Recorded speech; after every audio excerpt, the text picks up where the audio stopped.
All India radio के विदेश प्रसारण प्रभाग की हिंदी सेवा का ये है सोशल मीडिया कार्यक्रम। स्वीकार कीजिए नीलम मलकानिया का प्यार भरा नमस्कार। स्वागत आप सभी का। हमेशा की तरह इस एपिसोड में भी हम आपके लिए लेकर आए हैं कुछ संदेश, कुछ जानकारियां। बने रहिएगा हमारे साथ।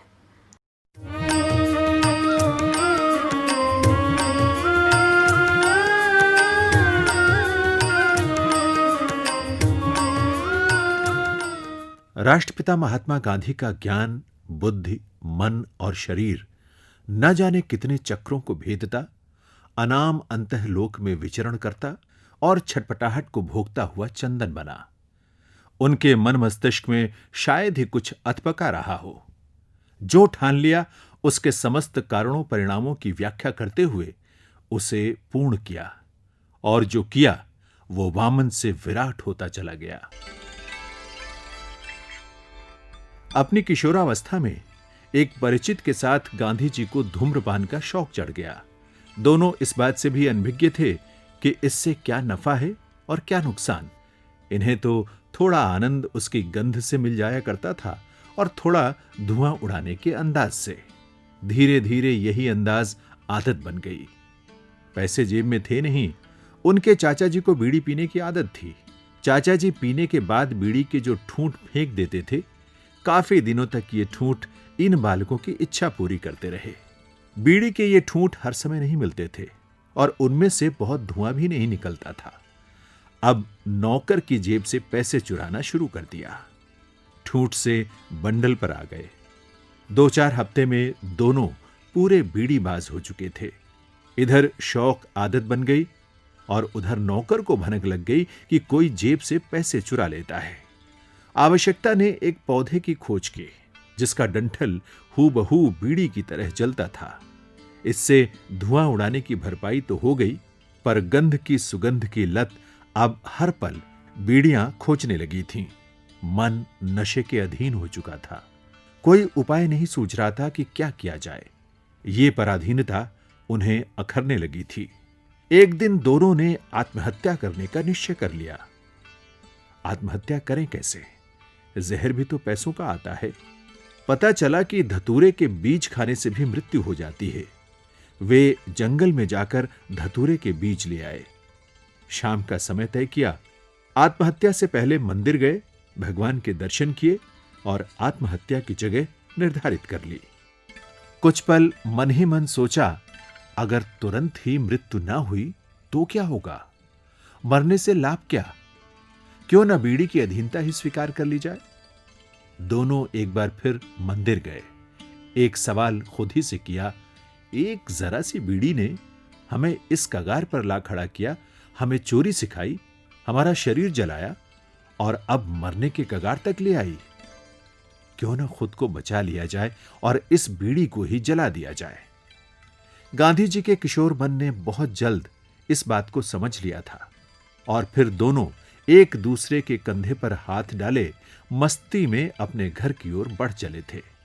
सामने क्षितिज पर सुर्ख सूरज धीरे धीरे डूबा जा रहा था और मन का सूर्य धीरे धीरे उदय हुआ जा रहा था।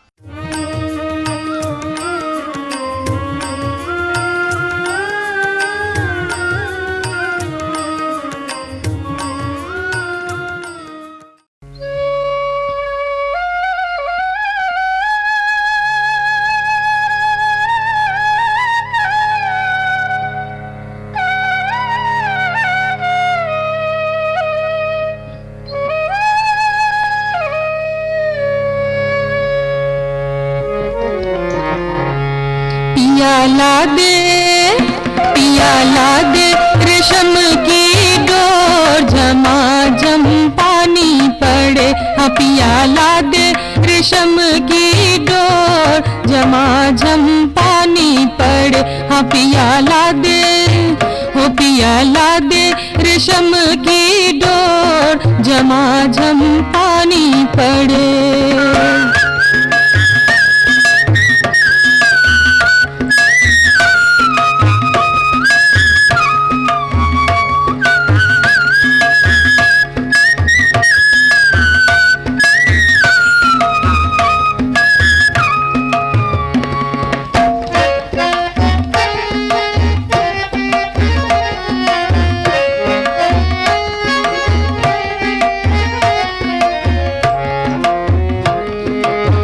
रेशम की डोरी कब शोभे हो रामा, रेशम की डोरी, हाँ रेशम की डोर, ओहो रेशम की डोरी कब शोभे हो रामा, जब गिर गिर बदरिया हाँ छाए, झमाझम पानी पड़े, हो जब गिर गिर बदरिया छाए, झमाझम पानी पड़े, हाँ पियाला दे, हो पियाला दे रेशम की डोर, झमाझम पानी पड़े।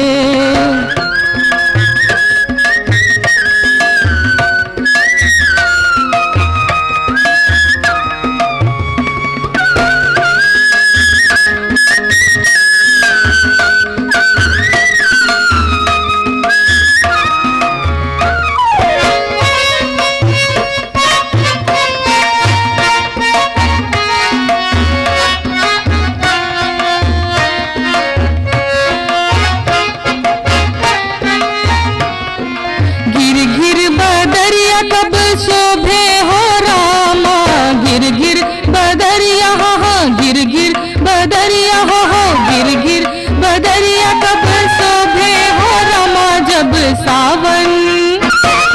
सावन महीनवा आए, झमाझम पानी पड़े, हो जब सावन महीनवा आए, झमाझम पानी पड़े, हाँ पियाला दे, ओ पियाला दे रेशम की डोर, झमाझम पानी पड़े, हाँ पियाला दे रेशम की डोर, झमाझम पानी पड़े।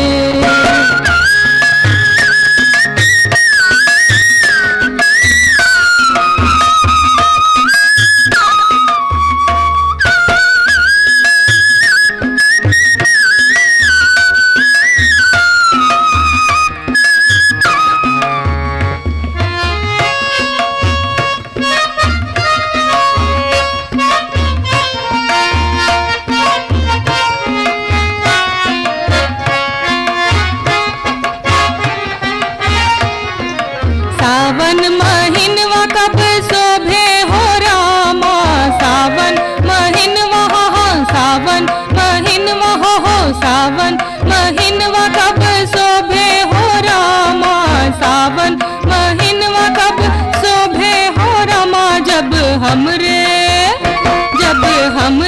पिया संग में हो, झमाझम पानी पड़े, हाँ जब हमरे पिया संग में हो, झमाझम पानी पड़े, हाँ पियाला दे, ओ पियाला दे रेशम की डोर, झमाझम पानी पड़े, हाँ पियाला दे रेशम की डोर, झमाझम पानी पड़े, जब हमरे पिया संग में हो, झमाझम पानी पड़े, पियाला दे रेशम की डोर, झमाझम पानी पड़े, हाँ पियाला दे, ओ पियाला दे, हाँ पियाला दे रेशम की डोर, झमाझम पानी पड़े।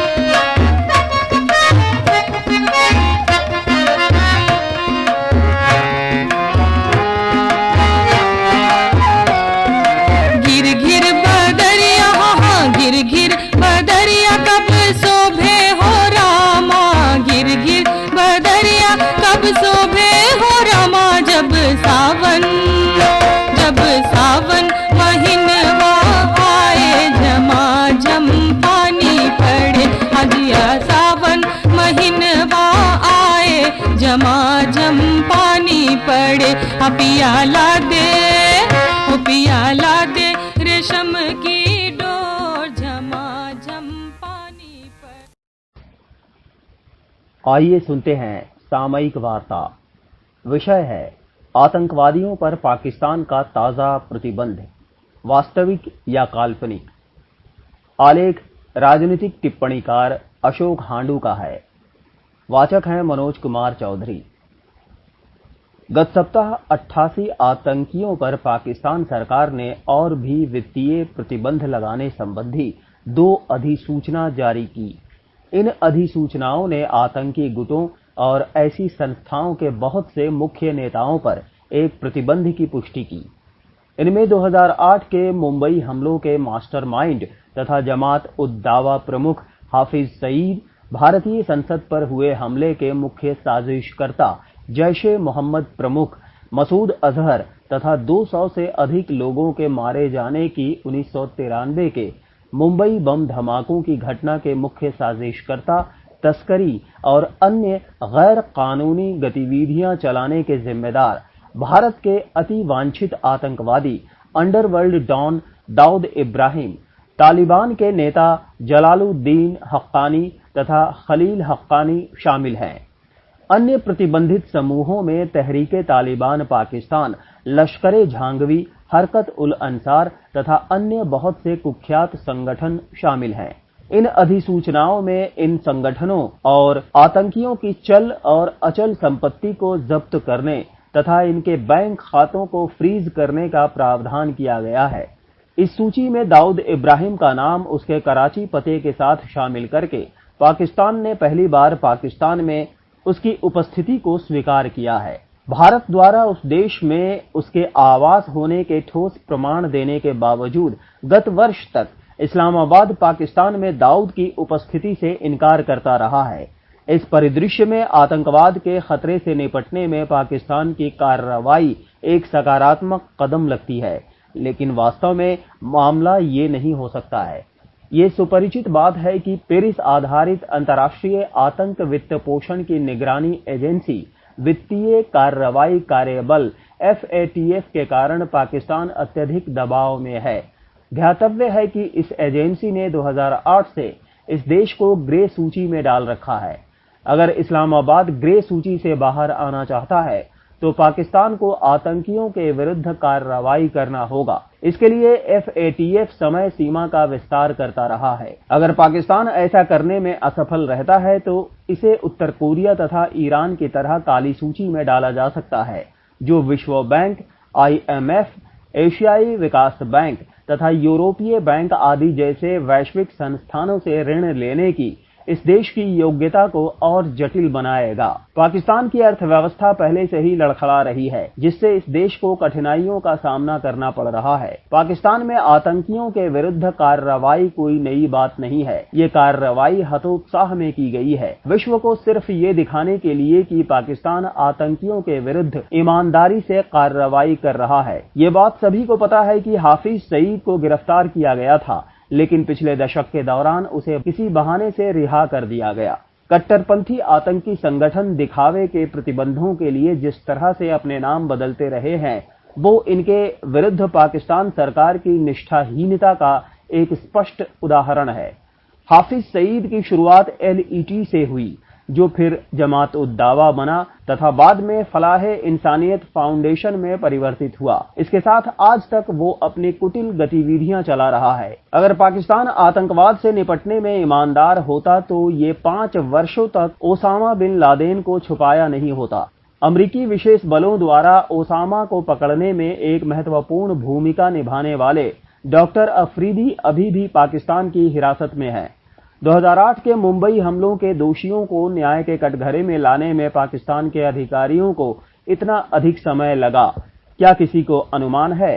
प्रतिबंध के मौजूदा आदेश में जकी उर रहमान लखवी तथा दाऊद इब्राहिम को पाकिस्तान के आतंक रोधी कानून के तहत पंजीकृत नहीं किया गया है। उन पर केवल एक वैधानिक नियामक आदेश लागू है। बहरहाल इस प्रसार के कुछ घंटों के बाद पाकिस्तान ने इस सूची से दाऊद का नाम हटा दिया। ये आतंकियों के विरुद्ध कार्रवाई करने में पाकिस्तान की ईमानदारी का वास्तव में एक प्रमाण है। इस परिदृश्य में पाकिस्तान की ताजा कार्रवाई थोड़े नएपन के साथ की गई है। इसे ध्यान में रखने की आवश्यकता है कि FATF की ग्रे सूची से बचकर निकलना पाकिस्तान की मजबूरी है। लेकिन इस्लामाबाद के गेम प्लान को समझते हुए FATF ने इसे अंतिम नोटिस देते हुए इसे इस वर्ष अक्टूबर तक 27 में से शेष 23 बिंदुओं पर कार्रवाई करने को कहा है। वैश्विक शांति के हित में आतंकवाद के खतरे को जड़ से समाप्त करने की तत्काल आवश्यकता है। दुर्भाग्यवश ये बुद्धिमानी अभी भी पाकिस्तान में नहीं दिख रही है। ये अभी भी अपनी राज्य की नीति के एक औजार के रूप में आतंकवाद का प्रयोग कर रहा है।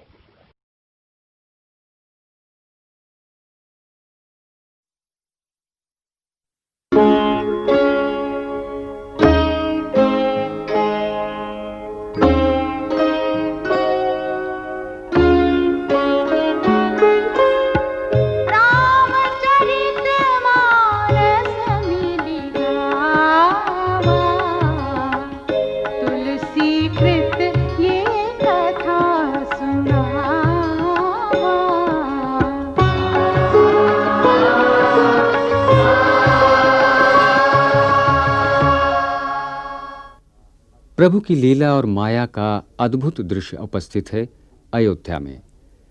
जो सर्वत्र व्याप्त निरंजन अर्थात माया रहित निर्गुण और अजन्मा ब्रह्म है, वह भक्ति और प्रेम के वश होकर माता कौशल्या की गोद में नन्हा शिशु बनकर खेल रहा है। नील कमल और जल से भरे मेघ के समान इस बालक के शरीर में करोड़ों कामदेवों का अनुपम मनोहारी रूप है। चरण के तलवों में वज्र, ध्वजा और अंकुश के चिन्ह अंकित हैं। नन्हे नन्हे पांवों से पैंजनी की ध्वनि मुखरित होती है तो मुनियों का मन विमोहित हो जाता है। लाल कोमल होठों से उच्चरित मधुर तोतले शब्द बहुत प्यारे लगते हैं। चिकने घुंघराले बालों को माता ने कई प्रकार से बनाया संवारा है। ऐसी ही मनोहारी छवि है पीली झंगुली में लिपटे शरीर के हाथों और घुटनों के बल चलने की। बाल लीला देखने और उसके सुख का भागी होने का सौभाग्य उन्हें प्राप्त हो रहा है जिन्होंने प्रभु के चरणों में प्रीति जोड़ी है। भगवान शंकर पार्वती को राम कथा सुनाते हुए कहते हैं, इस प्रकार जगत के माता पिता अवधपुर के निवासियों को सुख दे रहे हैं।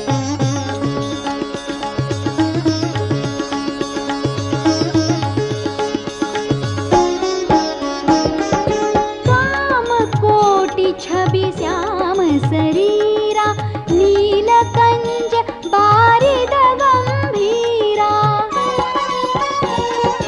अरुण चरण पंकज नख ज्योति कमल दलनि बैठे जनु मोती रेख कुलिस ध्वज अंकुश सोहे नूपुर धुनि सुनि मुनि मन किंकिनी उदर त्रय रेखा नाभि गभीर जान जेहि देखा भुज विशाल भूषण जुत भूरी हिय हरि नखाति शोभारूरी मणिहार पदिक की शोभा विप्र चरण देखत मन लोभा कंबु कंठ अति चिबुक सुहाई आनन अमित मगन छवि छाई दुई दुई दसन अधर अरुणारे नासा तिलक को बरने पारे सुंदर श्रवण सुचारु कपोला अति प्रिय मधुर तोतरे बोला चिक्कन कच कुंचित गभुआरे बहु प्रकार रचि मातु सवारे पीत झगुलिया तनु पहिराई जानु पानी विचरनी मोहि भाई रूप सकहि नहीं कही श्रुति सेखा सो जानई सपनि हूँ जेहि देखा।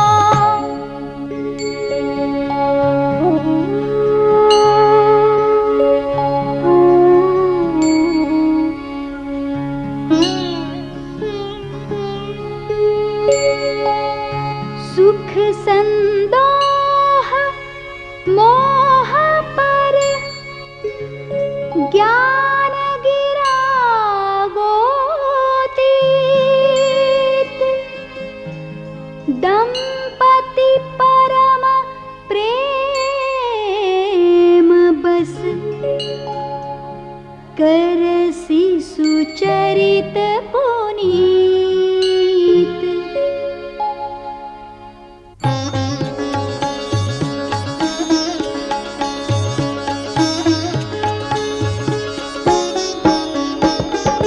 एहि विधि राम जगत पितु माता, कोसलपुर बासिन सुखदाता।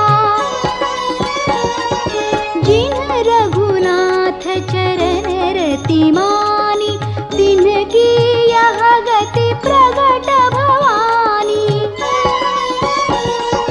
रघुपति विमुख जतन कर कोरी, कवन सकई भव बंधन छोरी। जीव चराचर बस के राखे, सो माया प्रभु सो भय भाखे।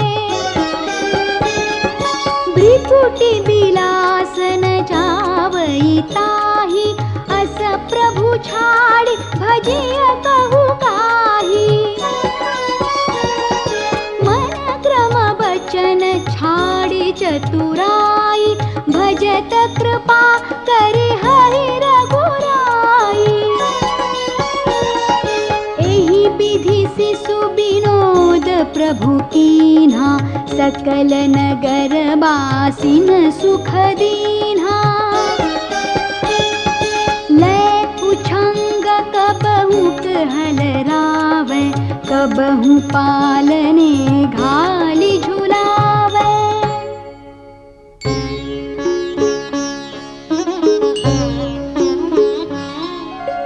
प्रेम मगन कौसल्या, निसी दिन जात न जान।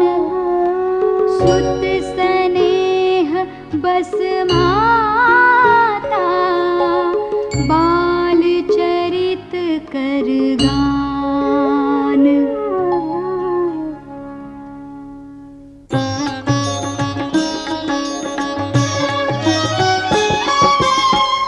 एक बार जननी अनवाए, करी सिंगार पलना पढ़ाए। निज कुल इष्ट देव भगवाना, पूजा हेतु कीन स्नाना।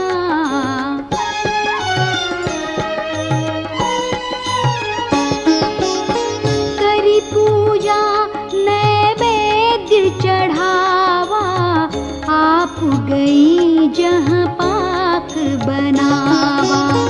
बहुरी मातु तहवा चली आई, भोजन करत देख सुत जाई।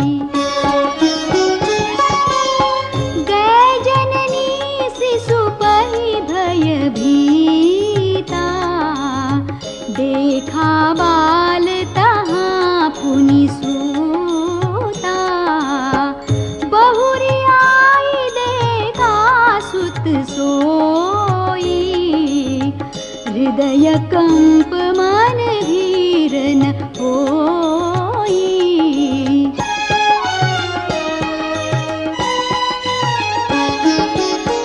इहाँ उहाँ दुई बालक देखा, मति भ्रम मोर कियान बिसेखा।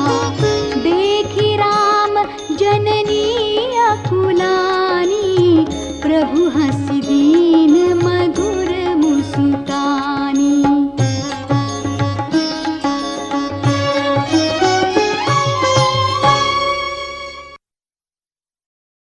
ये ऑल इंडिया रेडियो की हिंदी सेवा है।